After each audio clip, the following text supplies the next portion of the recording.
আমাদের সমাজের অনেক মানুষ অনলাইন জুয়ার মধ্যে আসক্ত হয়ে পড়ছে, এটা নিয়ে কিছু ইন্নামাল খামরু ওয়াল মাইসিরু ওয়াল আনসাবু রিজসুম মিন আমালিশ শাইতান ফাজতানিবুহু লাআল্লাকুম তুফলিহুন। ও যুবক, কেন তোমরা এগুলা খেলো? ফায় একজনের টাকা, টাকা লই যাগো 99 জনের। কত বড় কাট্টা জালিয়াতি! তুমি আরেকজনের সুযোগ করে দিলা, কোটি কোটি টাকা তারা কামাইলা, তুমি সমাজটারে ধ্বংস করে দিলা। আল্লাহ কত হেকমতওয়ালা এই আয়াতের শেষে দিয়ে কইছিল আল্লাকুম তুফলিহুন, তোমরা যদি জুয়া না খেলো তোমরা বিজয়ী হইবা। আর হেরা কইতেছে কি 10 টাকায় 40 লক্ষ টাকা। কে বলেছে ভাগ্য নেই? না না, ভাগ্য ছাড়া মানুষ নেই।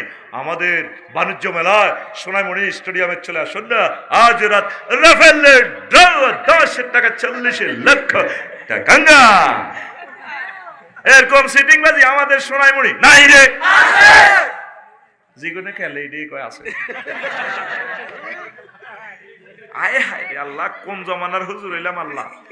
ফাফিরে মিছিল দেন, হেতে খেলায় ফেসবুকে এ আকিতা টাচ মোবাইলে ইয়ান্দি মার এন্নে এন্নে